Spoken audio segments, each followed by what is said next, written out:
Hi hello welcome to my channel. അപ്പോൾ ആദ്യം തന്നെ നമുക്ക് വാൾ ഹാങ്ങിങ്ങിന് ആവശ്യമായിട്ടുള്ള പേപ്പർ ചെയ്തെടുക്കാം. അതിന് വേണ്ടി ഞാനിവിടെ ഒരു ഷീറ്റ് പേപ്പർ എടുത്തിട്ട് രണ്ടായിട്ട് മടക്കിയിട്ട് വീണ്ടും ഒന്നുകൂടെ കട്ട് ചെയ്തെടുത്തിട്ടുണ്ട്. അതിൽ നിന്ന് ഒരു ഷീറ്റ് എടുത്തിട്ട് ഇതുപോലെ ഞാൻ ചുരുട്ടിയെടുക്കുന്നതിന് വേണ്ടിയിട്ട് ഞാനൊരു റീഫില്ലറാണ് ഉപയോഗിച്ചിട്ടുള്ളത്. ഈർക്കിലോ എന്തെങ്കിലും ഉപയോഗിച്ച് ഇതുപോലെ നമുക്ക് ചുരുട്ടിയെടുക്കാം. അപ്പോൾ പെട്ടെന്ന് ചുരുട്ടാനായിട്ട് സാധിക്കും. എന്നിട്ട് ഫെവിക്കോൾ ഉപയോഗിച്ച് ഇതുപോലെ ഒട്ടിച്ച് എടുത്തിട്ടുണ്ട്. ഇങ്ങനെ 8 പീസാണ് ഇവിടെ എടുത്തിട്ടുള്ളത്. അതിനുശേഷം ഞാനിവിടെ ഒരു ആക്രിലിക്കിൻ്റെ ബ്ലാക്ക് കളർ ഉപയോഗിച്ചിട്ട് പെയിൻറ്റ് ചെയ്ത് എടുക്കുന്നുണ്ട്. ഇനി നമുക്ക് ഫ്ലവർ ചെയ്തെടുക്കാം. അതിന് വേണ്ടിയിട്ട് ഇതുപോലത്തെ കോട്ടൻ്റെ ക്യാരി ബാഗ് ഉണ്ടല്ലോ, അതാണ് ഉപയോഗിക്കുന്നത്. അതിൽ ഞാൻ 2 അളവിലുള്ള പെറ്റൽസിന് വേണ്ടിയിട്ടാണ് കട്ട് ചെയ്തത്. ഒരല്പം ചെറിയ കുറച്ച് വീതി കുറച്ചിട്ടും പിന്നെ അടുത്തത് വീതി അല്പം കൂട്ടിയിട്ടുമാണ് എടുക്കുന്നത്. നമുക്കിതിന് 2 തരത്തിലുള്ള പെറ്റൽസാണ് ആവശ്യം, അതുകൊണ്ടാണ് ഇങ്ങനെ ചെയ്യുന്നത്. ഇനി നമുക്ക് ഇത് ഓരോ സ്ക്വയറുകളാക്കി കട്ട് ചെയ്തെടുക്കാം. അതായത് ചെറുത് ഞാൻ ഒരു 6 ഇഞ്ച് വലിപ്പത്തിലും പിന്നെ വലുത് ഒരു 8 ഇഞ്ച് വലിപ്പത്തിലൊക്കെയാണ് എടുത്തിട്ടുള്ളത്. നിങ്ങൾക്ക് ഇഷ്ടമുള്ള അളവുകളിൽ നിങ്ങൾക്ക് എടുക്കാം. തീരെ വലുതാക്കാനൊന്നും നിൽക്കണ്ട. പിന്നെ ഇടയ്ക്കിടയ്ക്ക് എൻ്റെ പൂച്ചക്കുട്ടി വന്നിട്ട് എന്നെ ശല്യം ചെയ്യുന്നുണ്ട്.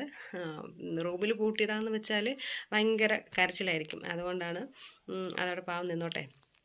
അപ്പോൾ നമുക്ക് പെറ്റൽസ് പെട്ടെന്ന് കട്ട് ചെയ്തെടുക്കാൻ വേണ്ടിയിട്ട് ഇതുപോലെ വരച്ചിട്ട് എടുക്കുകയാണെന്നുണ്ടെങ്കിൽ നല്ലൊരു ഷേപ്പിൽ പെട്ടെന്ന് എടുക്കാൻ പറ്റും. അതല്ലാന്നുണ്ടെങ്കിൽ നല്ല എക്സ്പെർട്ട് ആയിട്ടുള്ളവർക്ക് അല്ലാതെ തന്നെ കട്ട് ചെയ്തെടുക്കാം. ഞാനിങ്ങനെ വീഡിയോയ്ക്ക് വേണ്ടി നിങ്ങൾക്ക് കാണിക്കാൻ വേണ്ടി ചെയ്തതാണ്. പിന്നെ കട്ട് ചെയ്യുമ്പോൾ കുറച്ച് താഴോട്ട് വെച്ചിട്ട് ഇതുപോലെ ഈ സൈഡ് കുറച്ചുകൂടെ താഴ്ത്തി വെച്ചിട്ട് കട്ട് ചെയ്യാൻ ശ്രമിക്കണം. എങ്കിൽ മാത്രമേ പെറ്റൽസിന് കുറച്ച് വലിയ പെറ്റൽസ് ആയിട്ട് നമുക്ക് തോന്നുകയുള്ളൂ. അല്ലാന്നുണ്ടെങ്കിൽ പെറ്റൽസ് കുഞ്ഞു കുഞ്ഞു പെറ്റൽസ് പോലെ തോന്നിക്കും.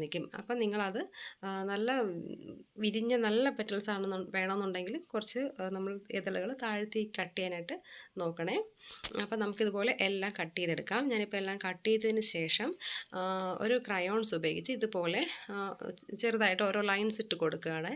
ഈ ക്രയോൺസ് ഇല്ലാന്നുണ്ടെങ്കിൽ നമ്മുടെ പേന വെച്ചിട്ട് തന്നെ നമുക്ക് വരച്ചെടുക്കാം. റെഡോ ബ്ലാക്കോ ഒക്കെ എന്ത് കളർ വെച്ചിട്ടും നമുക്ക് ചെയ്യാം. അപ്പോൾ ഇത് എല്ലാം ഞാനിവിടെ വരച്ചെടുക്കുന്നുണ്ട്. അപ്പോൾ നമ്മൾ നേരത്തെ പെയിൻറ്റ് ചെയ്ത് വെച്ചിട്ടുള്ള ആ പേപ്പർ റോൾസ് എല്ലാം ഇപ്പോൾ നന്നായിട്ട് ഉണങ്ങിയിട്ടുണ്ട്. ഇപ്പോൾ ഞാനിതിവിടെ ഫെവി ബോണ്ട് ഉപയോഗിച്ചിട്ടാണ് ഒട്ടിക്കുന്നത്. ഫെവിക്കോൾ വെച്ച് ഒട്ടിച്ചാലും ഒട്ടും കുറച്ച് താമസം എടുക്കും, അത്രയേ ഉള്ളൂ. പിന്നെ ഇത് ഉറച്ച് നല്ല പെട്ടെന്ന് നമുക്ക് ഉറപ്പിച്ചെടുക്കണമെന്നുണ്ടെങ്കിൽ നമുക്ക് സ്റ്റേപ്ലർ വെച്ചിട്ട് അടിച്ചു വെച്ചാലും അതും നല്ലതാണ്. എന്നിട്ട് ആ പെയിൻറ്റ് അടിച്ചു കൊടുക്കുമ്പം അത് പുറത്തൊന്നും കാണില്ല. അല്ലെങ്കിൽ തന്നെ നമ്മൾ ഫ്ലവർ പുറത്തേക്ക് ഒട്ടിക്കുമല്ലോ, അപ്പോൾ ഉള്ളിൽ നമ്മൾ സ്റ്റേപ്ലർ വെച്ചിട്ടാണ് അടിച്ചു വെച്ചിട്ടുള്ളത് ആരും അറിയാനൊന്നും പോകുന്നില്ല. അത് കുറച്ചുകൂടെ ബലത്തോട് അങ്ങനെ ഇരിക്കും. ഇതിനേക്കാളും എഫക്റ്റീവ് അതാണ്. അങ്ങനെ ചെയ്യാം. എൻ്റെ വലിയ പിന്ന് തീർന്നു പോയി, അല്ലെങ്കിൽ ഞാനും അങ്ങനെ ചെയ്യുമായിരുന്നുള്ളൂ. അപ്പോൾ ഇനി ഞാൻ ചെയ്യുന്നത് ഈ ഓരോ ഫ്ലവറിൻ്റെയും പുറത്തായിട്ട് ഇതുപോലെ നമ്മൾ പെയിൻറ്റ് ചെയ്ത് വെച്ചിട്ടുള്ള ആ കുഞ്ഞ് പെറ്റൽസിലെ പെയിൻ്റല്ല, നമ്മൾ ക്രയോൺസ് വെച്ച് പെയിൻറ്റ് ചെയ്തിട്ടുള്ള ആ കുഞ്ഞ് പെറ്റൽസ് ഇതുപോലെ വെച്ച് കൊടുക്കുന്നുണ്ട്. ആദ്യം ഞാൻ ഒട്ടിച്ചത് ഫാബ്രിക് ഗ്ലൂ വെച്ചിട്ടാണ്. ഇപ്പോൾ ഞാൻ ഫെവി ബോണ്ട് ഉപയോഗിച്ചിട്ട് പെട്ടെന്ന് ഒട്ടാൻ വേണ്ടിയിട്ട് ഇങ്ങനെ ഒട്ടിക്കുന്നുണ്ട്. ഇനി ഞാൻ ചെയ്യുന്നത് ഇതുപോലത്തെ തെർമോകോൾ ബോൾസ് ഉണ്ടല്ലോ, അത് ഞാൻ കുറച്ചെടുക്കുന്നുണ്ട്. അത് രണ്ടായിട്ട് മുറിക്കുന്നത്. ഇത്തിരി വലിയ തെർമോകോളാണ്, അപ്പോൾ അതുകൊണ്ട് ഞാൻ രണ്ടായിട്ട് മുറിക്കുന്നുണ്ട്. എന്നിട്ട് ഇതുപോലെ ഒട്ടിക്കുന്നുണ്ട്. പക്ഷേ ഇവിടെ എനിക്കൊരു ചെറിയൊരു അബദ്ധം പറ്റി. ഞാനിപ്പോൾ കാണിച്ചു തരാം. ഞാൻ വലിയ കാര്യത്തിൽ ഇതൊക്കെ അങ്ങനെ ഒട്ടിക്കുകയാണ്. പക്ഷേ നിങ്ങൾ ശ്രദ്ധിച്ചായിരുന്നോ, ഒട്ടിച്ച തെർമോകോൾസ് എല്ലാം ഉരുകി പോവുകയാണ്. പിന്നീടാണ് ഞാനത് ശ്രദ്ധിച്ചത്. അതുകൊണ്ട് നിങ്ങൾ ഒട്ടിക്കുമ്പോൾ ഫെവി ബോണ്ട് ഉപയോഗിച്ചിട്ട് തെർമോകോൾ ബോൾസ് ഒട്ടിക്കാൻ നിൽക്കേണ്ട, അതെല്ലാം ഉരുകിപ്പോവും. ഞാനിപ്പോൾ കാണിച്ചു തരാം ഉരുകിയത് എങ്ങനെയാണെന്നുള്ള. ഇതേ കണ്ടോ, ഒട്ടിച്ച് കുറച്ച് കഴിഞ്ഞ് നോക്കിയപ്പോഴൊക്കെ ഇതുപോലെ ഓരോന്ന് കൂടുതലായി ഫെവി ബോണ്ട് കൂടുതലായി വീണതിലെല്ലാം ഫുള്ള് ഉരുകി തീർന്നിരിക്കുകയാണ്.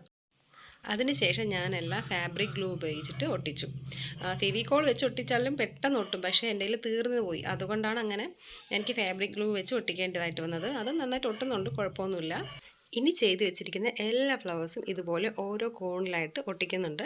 ഞാൻ 3 വെച്ചിട്ടാണ് ഒട്ടിക്കുന്നത്. ഈ വീഡിയോയിൽ കാണുന്ന പോലെ എല്ലാം ഇതുപോലെ ഒട്ടിച്ചെടുക്കാം. ഞാൻ 4 കോണിലും ഒട്ടിച്ചെടുത്തിട്ടുണ്ട്. 4 കോണിലും കൂടി നമുക്ക് 12 ഫ്ലവേഴ്സാണ് വേണ്ടി വന്നത്. അപ്പോൾ നമ്മുടെ വർക്ക് ഇവിടെ തന്നെ കഴിഞ്ഞിട്ടുണ്ട്. നിങ്ങൾ ഇതെല്ലാവരും ട്രൈ ചെയ്ത് നോക്കണം. ഇനി ക്യാരി ബാഗ് നല്ല ഭംഗിയുള്ള കളറുള്ള ക്യാരി ബാഗ് കിട്ടുകയാണെന്നുണ്ടെങ്കിൽ ആരും കളയാനൊന്നും നിൽക്കണ്ട, ഇതുപോലെ തീർച്ചയായും ചെയ്ത് നോക്കണം. മറ്റൊരു വീഡിയോയുമായി ഞാൻ വരുന്നതാണ്. പിന്നെ എന്നെ സപ്പോർട്ട് ചെയ്യാൻ ആരും മറക്കല്ലേ. അടുത്ത വീഡിയോയുമായി വരുന്നത് വരെ എല്ലാവർക്കും ബായ്.